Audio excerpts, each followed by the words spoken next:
बिस्मिल्लाहिर्रहमानिर्रहीम, अस्सलाम वालेकुम। हेलो पाकिस्तान। आज मैं आपको बहुत इम्पॉर्टेंट जो डेवलपमेंट्स हैं उनमें से एक डेवलपमेंट ये है कि पाकिस्तान का कौमी लीडर सिर्फ इमरान खान है, लेकिन कौम को इमरान रियाज भी चाहिए। यहाँ इम्तहान है अदलिया का, दो जगह जहाँ इम्तहान अदलिया का शुरू हुआ है पहली बार। एक ये, दूसरा ये है कि किस तरह से जो मिलिट्री ट्रायल कोर्ट्स हैं उनको रोका जाए। ये एतजाज़ हसन ने एक पिटीशन की है और उसकी ख़ास तीन बातें वो मैं आपके सामने रखूंगा।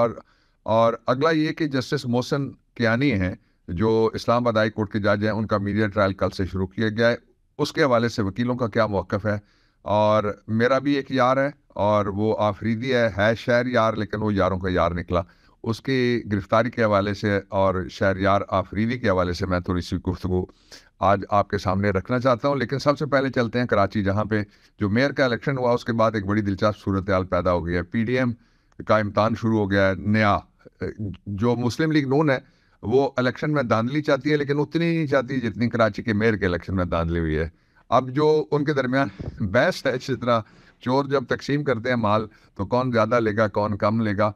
तो इस वक्त वो अवाम की तरफ नहीं देख रहे, वो वोटर की तरफ नहीं देख रहे, वो आइन की तरफ नहीं देख रहे, इलेक्टेड की तरफ नहीं देख रहे, वो पब्लिक सेंटिमेंट की तरफ नहीं देखना चाहते, वो यूथ की तरफ नहीं देख रहे। वो ख़वातीन सारी की सारी दूसरी तरफ खड़ी है, इमरान खान के साथ जो डटी ख़वातीन है उनके पीछे खड़ी है कौम की ख़वातीन, और हमदर्दियाँ उनकी और दुआएं सारी उधर चली गई हैं। इसलिए वो सिर्फ देख रहे हैं कि कोई लाने वाला, कोई जिस तरह एक दफ़ा एक लीडर साहब थे, उन्होंने कहा था कि मैं इंडिया के टैंकों पर सवार होकर पाकिस्तान वापस आऊँगा। फिर एक और लीडर साहब थे, उन्होंने कहा कि मैं एक नया मुल्क बना के फिर वापस आऊँगा। फिर एक और लीडर साहब हैं, वो ये कहते हैं कि मैं डॉक्टर ढूंढ के उसको अपनी बीमारी बता के और डॉक्टर को उस बीमारी पे एमबीबीएस करा के फिर उसको स्पेशलिटी के लिए किसी रॉयल हॉस्पिटल में भेज के फिर मैं वापस आऊँगा। तो ये इसी तरह से ये फंस गए।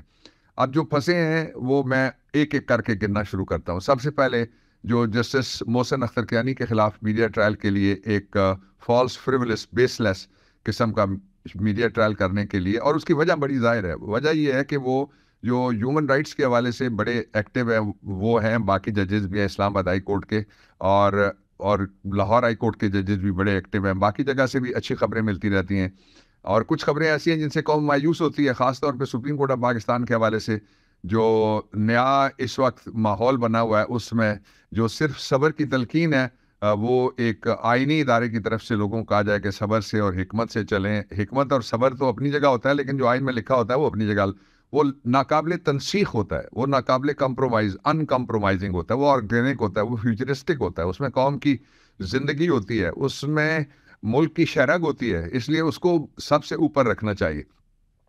तो ये जो Islamabad high court bar association ने भी इसको मुस्तरद कर दिया है, और इस्लामाबाद के वकला जो हैं बाय लार्ज, उन्होंने, मेरा ट्वीट भी आप देख लें, हम सारे जस्टिस मोहसिन हसन कियानी के इस मीडिया ट्रायल के ख़िलाफ़ हैं। और वो इस्लामाबाद के वाहिद लोकल जज हैं जो इस वक्त उनको सीनियरिटी पे पहुँचे हैं, और जो साजिश हुई है वो सारी वकीलों को समझ आ गई है, इसलिए वकील उनके साथ डट गए। दूसरा, एतजाज़ हसन जो हमारे सीनियर वकील भी हैं, दोस्त भी हैं, कलीग भी हैं, उन्होंने जो एक पिटीशन है वो फाइल की है कि आर्मी का जो एक्ट है 1952 का, उसमें सिविलियंस का ट्रायल नहीं हो सकता। इसमें सुप्रीम कोर्ट ऑफ पाकिस्तान के 17 जजों की एक जजमेंट है। इसके ऊपर दो अमेंडमेंट्स आई हुई हैं, कॉन्स्टिट्यूशनल अमेंडमेंट 21 और 23 दोनों आई हुई हैं कि किस तरह से मिलिट्री ट्रायल हो सकते हैं, उसका तरीकाकार मौजूद है, लेकिन आइन अमेंड किए बगैर वो तरीकाकार, इस तरफ हल्का फुल्का इशारा सुप्रीम कोर्ट से भी होता रहता है, लेकिन कोई वाज़ेह मौक़िफ़ अभी तक वो जजमेंट की सूरत में, वो पहली जजमेंट के बाद दूसरी जजमेंट, ये जो पटिशनें गई हुई हैं इनके हवाले से भी नहीं आया। जो न्याय इसमें स्पैनर है वो एतजाज़ हसन की पटिशन है, वो साइल बन गए वकील के बजाय, और लतीफ़ खोसा को उन्होंने वकील कर लिया है। साथ सलमान है, सलमान अकरम, उनको भी वकील कर लिया है। अब यहाँ से अदलिया का इम्तहान शुरू होता है, इसलिए कि पाकिस्तान का कोई ऐसा आइनी प्रैक्टिस करने वाला वकील, कोई ऐसा साबिक लॉ मिनिस्टर नहीं है जो इस सारी की सारी ये जो तजवीज़ है कि सिविलियंस को मिलिट्री ट्रायल कोर्ट्स में भिजवाया जाए, जो इसका मुखालिफ ना हो। अदलिया का इम्तहान ये है कि वो अपने आप को कॉन्स्टिट्यूशन का हमेशा कस्टोडियन कहते हैं, और वकला को भी कहते रहते हैं कि हम कॉन्स्टिट्यूशन के कस्टोडियन हैं। जो तकरीर होती है उसमें भी वो इसका इज़हार करते हैं। अब उसको साबित करने का टाइम आ गया।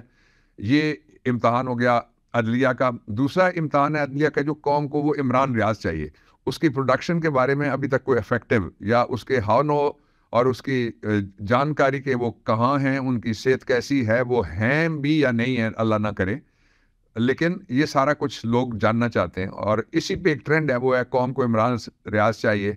और फिर तीसरा जो सबसे इम्पोर्टेंट बात है वो मैं आपको बताना चाहता हूँ, वो ये है कि जो सारी एक्सरसाइज हो रही है वो तीन सरहद, एक पुरानी पार्टी एक है जो सिंध तक महदूद होगी, उसको लोग शामिल कर करके उसको मजबूत किया जाए। दूसरी जो ये रक्षा पार्टी आई हुई है और एटीएम पार्टी भी जिसको कहते हैं लोग, हम नहीं कहते, ये सारे दोनों नाम जो हैं ये पीडीएम ने दिए हुए हैं। ये जब वो हमारे साथ थे लोग तो उनको ये नाम दिए गए थे। तो ये जितने जितने लोग हैं इनको किसी तरह से वो किया जाए तगड़ा। ये अगर दो तगड़े होंगे तो कमज़ोर कौन होगा? कमज़ोर मौलवी साहब होंगे, बारीक इलायची के हलवे वाले सियासत में से जो खाते हैं हमेशा। और उसके साथ ही दूसरा कमज़ोर होगा जो आले शरीफ है और हाउस ऑफ शरीफ है, वो कमज़ोर होगा। तो ये इनको काबिल कबूल नहीं है और वो वाले जो है वो इनको काबिल कबूल नहीं है। ये दोनों एक दूसरे का पेट फाड़ने की बातें करते रहते थे। और ख़ास तौर पे शहबाज शरीफ और ख़ास तौर पे नवाज शरीफ ये कहता रहता था कि मैं पीपल्स पार्टी को उठा के बहरा अरब में फेंकना चाहता हूँ। अब ये है कि वो सारे मिल के सिर्फ पाकिस्तान तहरीक इंसाफ को रोकने की इन्होंने कोशिश की अभी तक, जो बुरी तरह से नाकाम हुई हैं।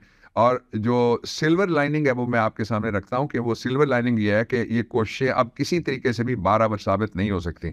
आप पाबंदी लगा सकते हैं 10,000 लोगों पे, 20,000 लोग आप गिरफ्तार कर सकते हैं, आप ट्रायल कर सकते हैं 2 4 5 10 15 20 25,000 लोगों का ट्रायल। और भाई 25 करोड़ का कौन ट्रायल करेगा? 25 करोड़ के मुंह पे उंगली कौन रखेगा? 25 करोड़ जब वोट डालने के लिए जाएंगे, उनमें से जो वोटर्स हैं रजिस्टर्ड, तो उनके कौन हाथ पकड़ के, वो कल मुझे किसी ने भेजा गांव से, गांव का आया है, ये सेंट्रल पंजाब का गांव है, उन्होंने लिखा हुआ था और साथ कहा हुआ था कि हमने तरीका ये निकाला है कि हम जब वोट डालने के लिए जाएंगे तो हमने, वो पूछेंगे किसको वोट डालना है, वो कहेंगे हमने तो अभी फैसला नहीं किया, अंदर जाके करेंगे, ताकि ये ना हो कि हम कहेंगे हम बल्ले को वोट डालेंगे तो वो हमें वापस भेज दें। तो लोग जो हैं वो उनकी सोच आपसे आगे है। और इसके साथ मैं ये भी आपसे शेयर करना चाहता हूँ कि इमरान खान ने नया प्लान, जो आने वाला इलेक्शन है उसके ऊपर मुशावरत मुकम्मल हो गई है और नया प्लान इमरान खान ने तैयार कर लिया है कि जो आने वाला इलेक्शन है उस इलेक्शन को किस तरीके से हम इंश्योर करेंगे इंशाल्लाह और अजीज़ के वोट डालने वालों के हक में नतीजा आए और वोट गिनने वाले उनका असर और रसूख वो ना हो जो 2013 में था, और वो ना हो जो डस्का में था, और वो ना हो जो बाग के हलके में था जिसके बारे में वीडियोस में आपको दिखा चुका हूँ। अब शहरयार आफरीदी यारों का यार निकला, वो देखें बड़ी ज़बरदस्त बात की है। वो अल्लाह पे जिसका आसरा होगा, बाकी आसरे तो अल्लाह रब्बुल इज़्ज़त के आसरे के सामने हेज हैं सारे, उनकी हैसियत ही कोई नहीं रहती। अल्लाह ताला का एक नंबर वन, और दूसरा उसने कहा कि वो मुल्क के साथ उसकी मोहब्बत लाजवाल है, और तीसरा उसने कहा कि इमरान खान, यही वो तरजीहात हैं जिनको तोड़ने के लिए सारी कोशिश हो रही है। और आफरीदी शहरयार, तुम यारों का असली यार, और पूरी कौम तुम्हारी यार। खुश रहिए, कल फिर बात करूंगा इंशाल्लाह। पाकिस्तान पाइंदाबाद।